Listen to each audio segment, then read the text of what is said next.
Are you tired of self-doubt holding you back? Have you ever wished you could have the confidence to face your fears, go after your wildest dreams, and the tools necessary to live your best life? Hey there, amazing listeners. I'm your host and author of How to Grasp Confidence and Own Your Power. And I've made it my mission to help you break free from self-doubt and embrace confidence. Subscribe now and join us as we unlock the secrets to unshakable self-assurance. Let's dive in.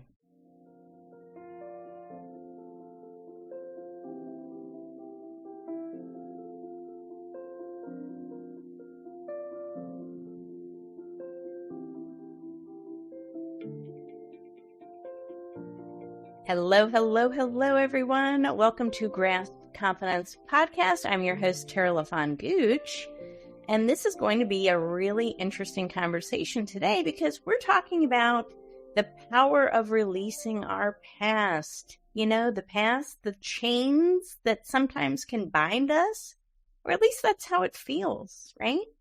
Maybe we've been through a trauma. Maybe we've been through adversity. Who hasn't? And sometimes those past, even though it happened back then, can still feel like it's with us. So I'm here talking to my friend Deborah Craig, who is calling in from Scotland to help us all release the chains that bind us. Deborah, welcome to the show. Please introduce yourself, my friend. Thank you so much for having me, Tara. It's so lovely to be here. So for everyone that doesn't know me already on LinkedIn, my name is Deborah Craig.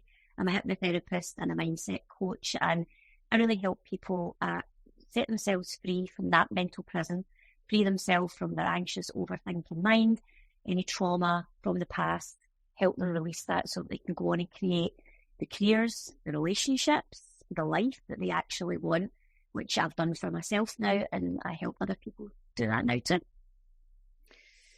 You've done it for yourself. See, that's what I like to hear, because we don't work with coaches or therapists who have always had it together. I like to work with people who have kind of been through life's fire, because the best people to learn from are those with lived experience. Right? Isn't that right? It's funny you should say that. I actually agree with that, Tara, because a lot of my clients actually say to me that one of their most favourite things, separate from all my academia, qualifications, all the things that I go through that's, the official stuff, the things that they love the most is the stories. And while I'm not an oversharer, I do think that it gives a lot of assistance to my clients when I can say, you know what, this was a bit like what my life was like before. And when they realise, so wait a minute, so you're on the other side of this computer now, and you had all of that going on in your life. So that means that anything's possible then, because if you could do that to where you are now, that makes me feel human and that I can get through whatever's going on, and it really does lift people up. So I'm a definite advocate for lived experience being a real foundation to understanding what people can really be going through and how to help them navigate it out the other side. I love that so much. So you mentioned, you've got all these professional accolades, all these credentials, right? And of course they've helped shape your career.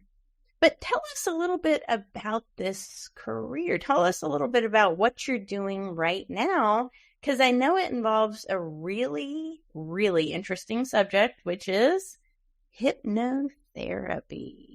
Because a lot of people are really interested in that right now, Deborah. They're interested in kind of peeling back the layers and figuring out what's really the root cause of things and why people have certain behaviors or tendencies, and they want to understand themselves a little bit better. But tell us a little bit about this hypnotherapy work that you do and, how you help clients overcome their past struggles. Sure. So the way that I work is I combine hypnotherapy with mindset coaching as well, so that you not only can sort of look at the past safely with hypnosis, you can do that in a safe way without being re-triggered. you can identify and heal those traumas, anything that has gone on in the past that's still lurking there, old belief systems, old narratives, old stories that you're still keeping yourself stuck with, because we know that the subconscious is where all the blueprint is. That's everything that's happened in our lives. It's where the stories are created. And if we have not addressed that, then quite often what will happen is the life that we have right now is based on then everything that's been before, rather than what's potential for us. Because if we can't actually see what's possible based on only looking at the past, then we'll never know what we're capable of. And that actually is a thing that happened to me. That's why I shared that there.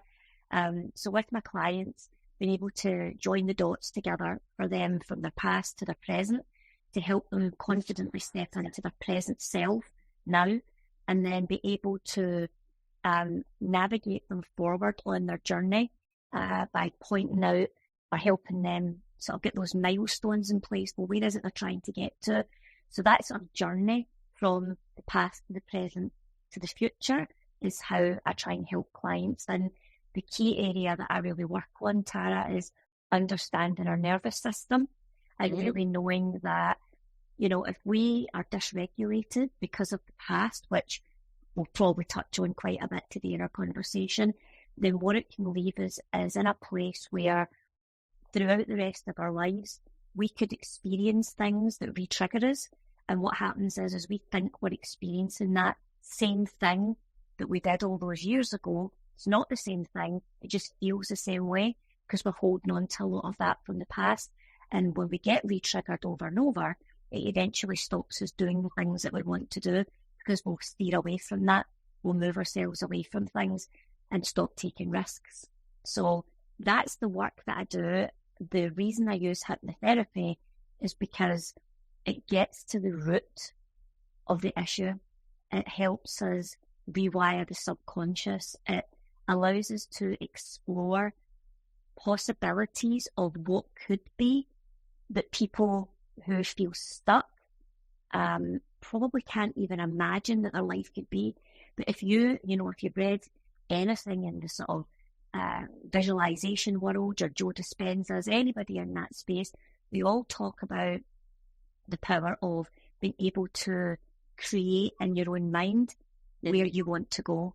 And if you can do that deeply under hypnosis, then you're freeing yourself from that, that little monkey mind that will jump in and say, nah, you can't do that. No, you're not good enough. You're not smart enough, and all these things. That little part of your mind gets quieter, and you can actually then explore more of what you're trying to achieve. And when we've seen it, we've felt it, we've heard what's going on around about us in that future experience, it's so much easier to create it in real life, because now we can see that it actually could exist for us. What I find with a lot of people is they're so limited because they can't even begin to imagine that something else is possible for them. Lots to unpack right there. So, number one, I want to emphasize the word monkey mind, and it preventing us from going after risky things, right? Because our amygdalas kicks in, and that, fear kicks in and says, you know what? You're going to fail. You know what? People are going to laugh at you, right? You're going to lose money. All of these limiting beliefs start kicking in and start telling us things. And those are actually low level. At the low level thought process. It's an old way of thinking. But it can keep us right where we are, Deborah. Wow. 100%. That's a lot for people. So our brain, Oh, go ahead. I was just going to say, our brain has a purpose, and it's to keep us safe. So, when we have our little monkey mind jumping up and down, unless we know how to navigate that and regulate that little monkey, which, our anxious mind, if we are not able to do that, then it will continue to keep us stuck in our old existing beliefs. But if we're able to regulate our nervous system, if we're able to free ourselves from that anxious overthinking, then the possibilities just start to open up. And I think it's important to know it's not about never having anxious feelings or, feeling nervous or scared. We need to still have those parts in us to also keep us safe. But it's when we have this imagination that we are expecting the worst, we are creating the worst ideas in our head. So, our imagination's running wild, but in a negative way, not in a helpful way. And it's that we want to try and work with to help us create more of what we want and move away from what doesn't serve us. I think anybody can benefit from this, and I'm really interested. So I've actually had hypnotherapy. I've had NLP and all that good stuff. And you know what? To anybody who isn't sure about it, right? Because maybe they've heard about it, but they think it may not be for them. It's a positive experience. And from my perspective, it actually helped me release my past because I was finally able to forgive. Yeah. And when you can forgive, and that's another huge. It's huge. And you release the past, those chains that once bound you. And it's not to say that you're saying that maybe it's a person that hurt you or something like that. It's not to say that, you're expunging them from, their bad deeds or something, but it's to say that you are no longer a victim of their behavior, of their bad deeds or whatever it was, regardless of what it was. I think the more we can free ourselves from these chains, I could see that how it could only progress you for the future, because now those things don't bind you to the past. It's so empowering. And it really is. And that, to be honest, is exactly what happened for me, because when I was, in my childhood home, it was unstable. I didn't feel safe. My nervous system was shot to bits because I was living in a chaotic household, arguing parents, fear of violence, a lot of alcohol, and just quite a lot of instability. And that was up until I was 17. And I don't know if you know much about how I don't know if they have a similar thing. I think it's the same in America, actually. If there was a report done talking about ACEs, your childhood adverse childhood experiences. Yeah. And if you scaled in a certain number of adverse childhood experiences, you were significantly more predisposed to, I call it, going off the rails. So substance abuse, basically not making much of yourself. And I had several of these, I think 4 or 5 adverse childhood experiences on the list out of 8. And I did fall foul to, I had no direction. I had no one giving me any guidance. My parents separated, and I never saw my dad since then, actually, which is a lot of the work that I did on myself. And how old were you? How old were you, if you don't mind me asking, when your parents separated in the last? 17. 17. Okay. 17. Yeah. And at that time, it wasn't available for me to think about university or anything like that. I had to get a job, and my life just took a different trajectory to what I would imagine it might look now if things were in that situation. So for me, getting a job, that's how it started. I went into admin, but when I left school, I can remember it so clearly. I mean, I was 17, so 31 years ago. I can remember it as clear as day, saying I would love to be a counsellor or a social worker. So even in my soul, all those years ago, I knew who I was, but my life, I wasn't in control of that. Things were just going in a different direction. And I ended up doing some admin work for quite a few years And then I ended up going into financial services, which is what actually was what I did for the longest part of my career up till about 6 years ago. But during that time, there was a point, I think I was about 28. I could only explain it now on reflection that it felt like a bit of a breakdown that I had, but I didn't know about that then. I didn't even know that was a thing. And it was probably the 28 years of suppressed emotions all coming to a head through alcohol and substances and a partying kind of lifestyle, and thinking that I was going to find the answers externally to all my problems, and everything just came crashing down. And I would say for quite a number of years, I mean, you would never have known, Tara. I always had good jobs. I always had good pay. I was always climbing the ladder, you know, in my corporate career. I was always away fancy holidays, the fancy cars. So I was trying to find the answer out there. But deep inside, I knew I was so sad on the inside, but I couldn't figure out why. I thought it was all these different things were going to solve it. And through time, I started to do that inner work and started to piece it together. And what you were talking about, that's why it triggered me to think about this. When you said about forgiveness, I always remember the day, it's clear as anything. It's as clear as a day that I remember saying I wanted to be a social worker and a counsellor. I remember the day I said out loud to a couple of my friends, I feel free. I finally forgave my dad. I went, and I didn't forgive, I don't hate him, I still love him. I was like, but I've forgiven him for me, and I'll never forget the feeling that I actually set myself free.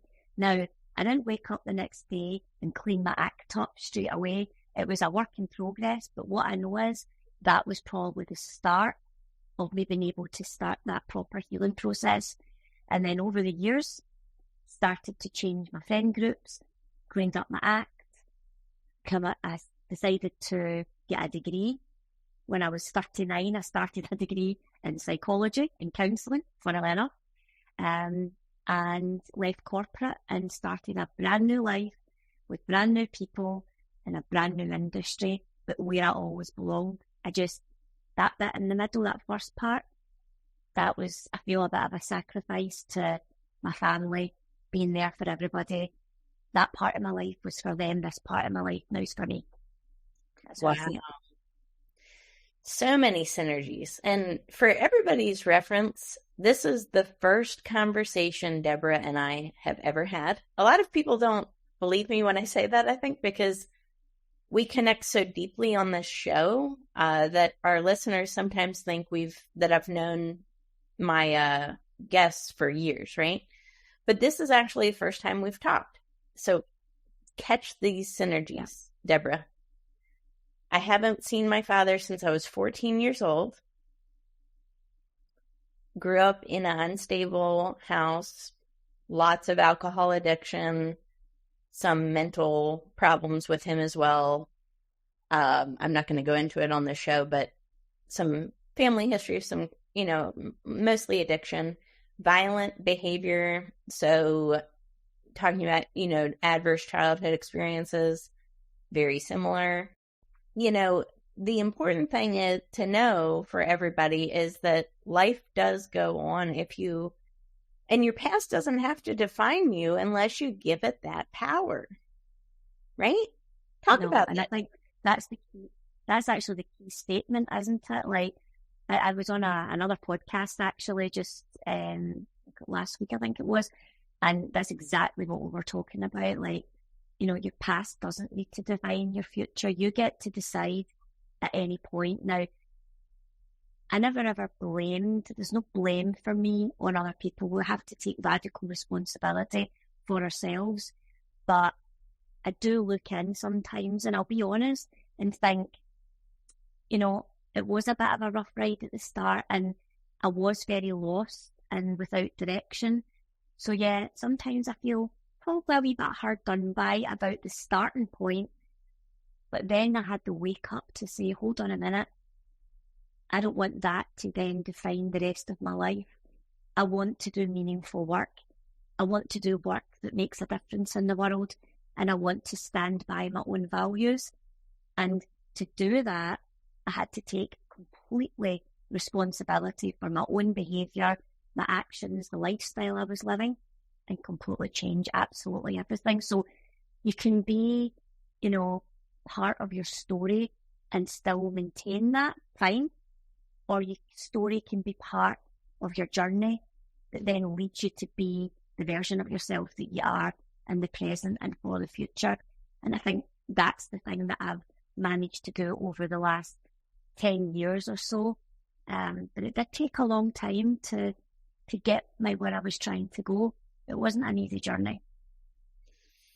Well, nobody said it ever was, right? And it's not supposed to be easy. It's not. And, the more wonderful something is, sometimes the harder it is to achieve, and that's okay.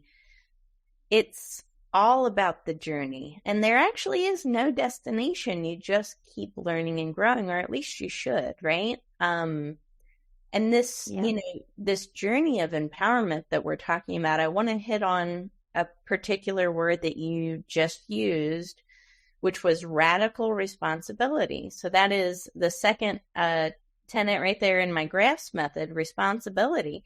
And actually, a lot of people have questions about this. Why responsibility?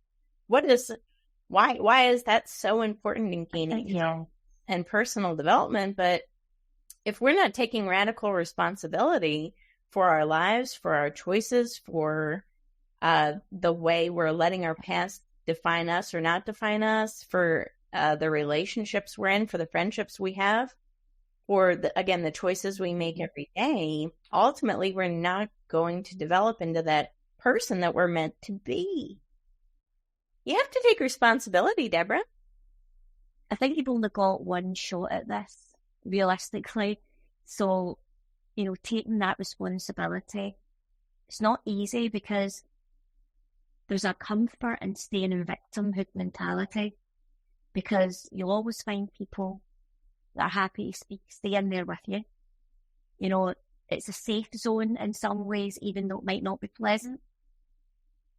But when you take that responsibility, it takes so much courage, and that's why I actually love your podcast all about confidence. It does take a lot of courage, a lot of confidence to be able to decide. This is what I notice actually with clients. They come to me at a point where they know that they're now ready. So I suppose they've reached the radical responsibility part of their own life where they know, if I don't take action, if I don't take radical responsibility right now by engaging with someone that can help me navigate my problems, I'm just going to perpetuate things for another 6 months, year. And then we all know a year goes into 2 years, and it's 5 years, and you think, I'm still in the same place, or not, if you take that radical responsibility, take action.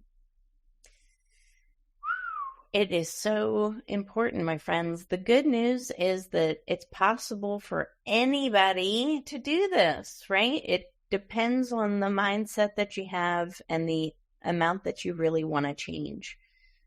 Anybody has the capability of doing this, though. We have the capability of completely transforming our lives.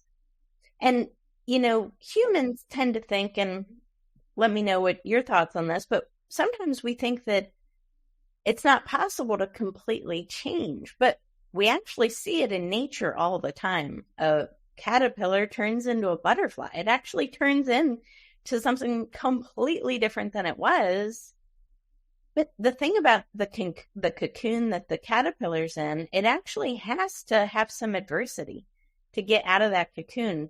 Its wings have to have some resistance to get out of that cocoon. If it doesn't go under that adversity and that metamorphosis, it can't develop into that beautiful butterfly that we see, know, and love, right? So transformation is possible. It happens in nature all the time. And why can't it happen to us? The only thing really stopping us is our mindset. It's our mindset. It's what's going on in there. Yeah. If we decide, I think as well. It's just getting to that decision stage. Yeah. It's looking at it and thinking, do I want more of the same? Yeah. And if I don't, then how am I going to move it forward?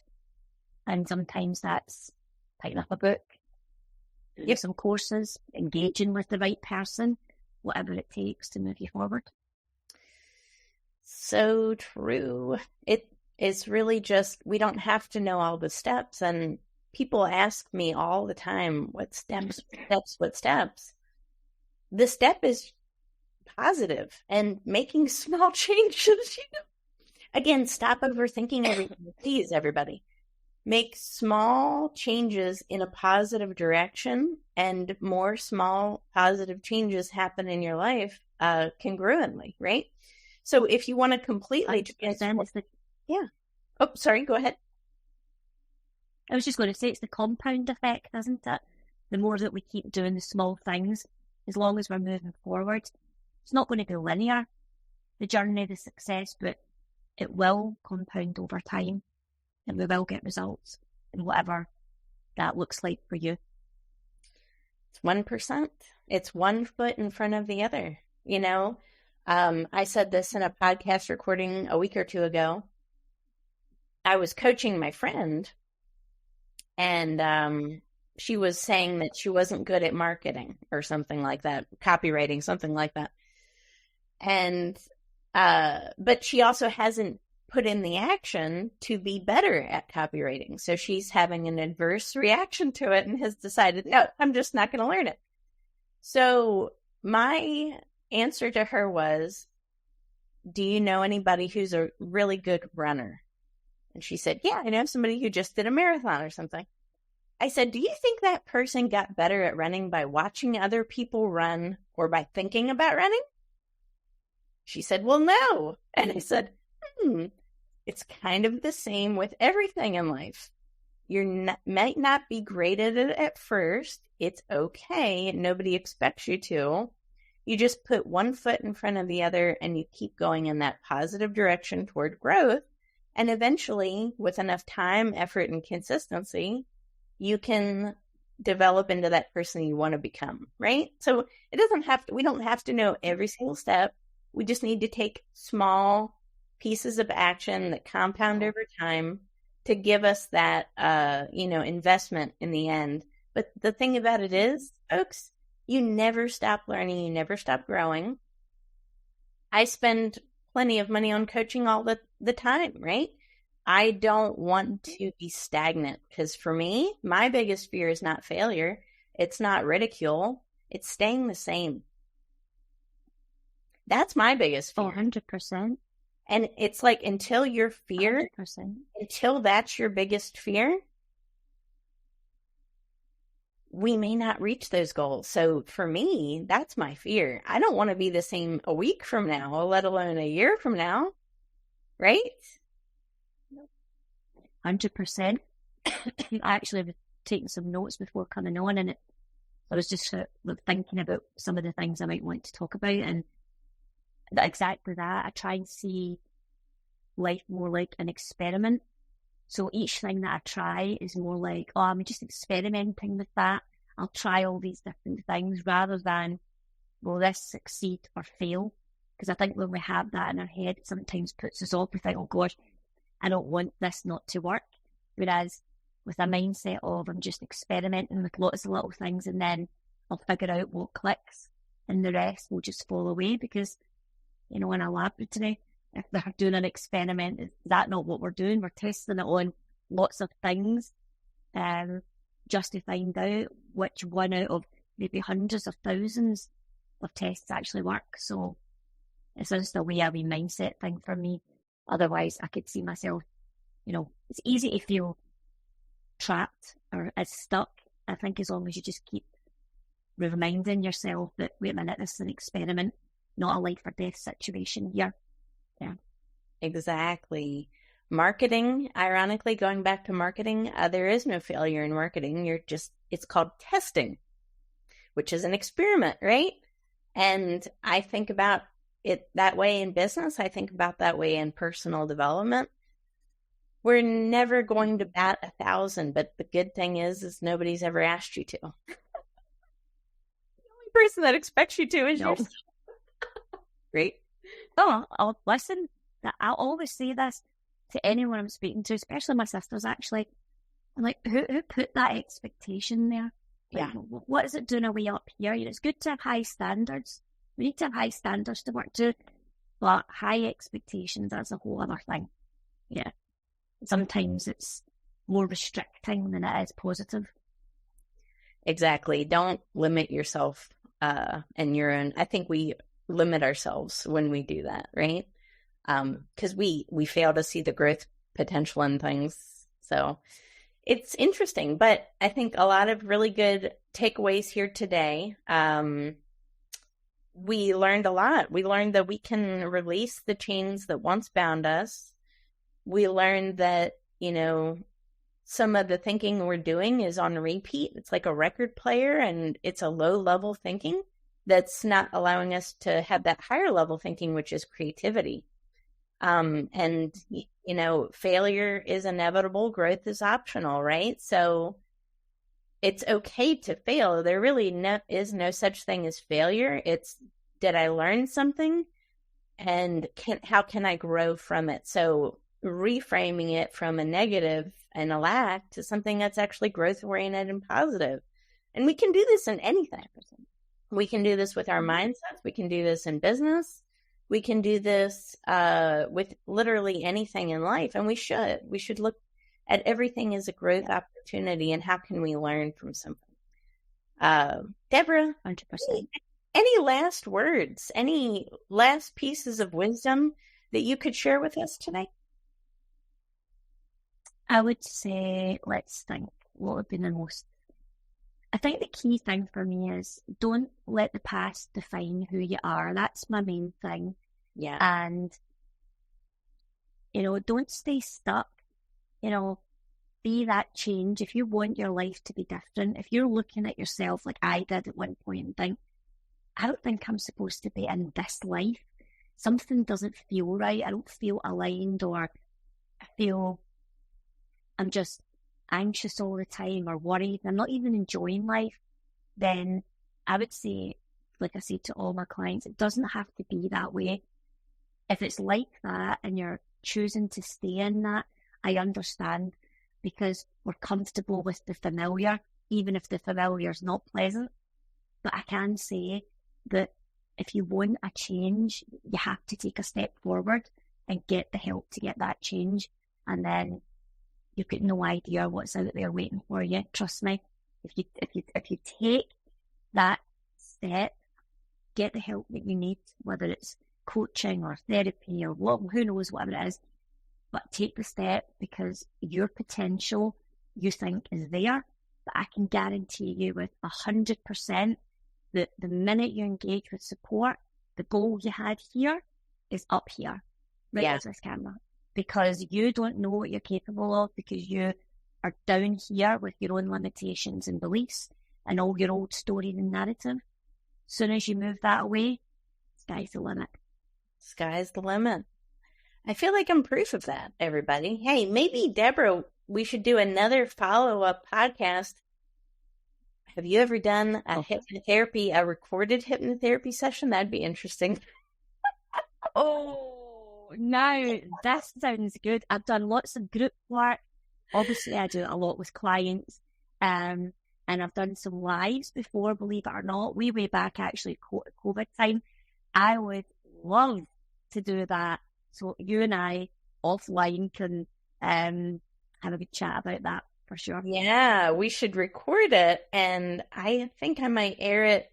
We'll see. We'll see what happens when we record it. But we could always make it into shorts and make it really interesting. And I think people would be very interested in that. And you know what? I would do it. I can't believe I found the first guinea pig that would be open to doing that. So thank you so much. That is amazing. So happy. You're welcome. I think that would just be cool. Hey, guys, let us know. Send me some messages when you're listening to this. let us know. Is that a good idea? Is that cool? Would you be interested in watching a hypnotherapy session with me being under Deborah's? Speaking up now, I'm really struggling to hear, It's okay. It's okay. No worries. Well, thank you so much, everybody who tuned in today for the show, and we will catch you guys on the next episode of Grasp Confidence. Take care. Bye. And that's a wrap for this episode of Grasp Confidence. Thank you for joining me today and investing in yourself. Remember, building confidence is an ongoing journey, and each step you take brings you closer to the empowered, fearless version of yourself that you were born to be. Don't forget to visit my website, follow me on social media, and purchase my book, which is available on Amazon. Thank you for listening. We will see you on the next episode. Stay confident.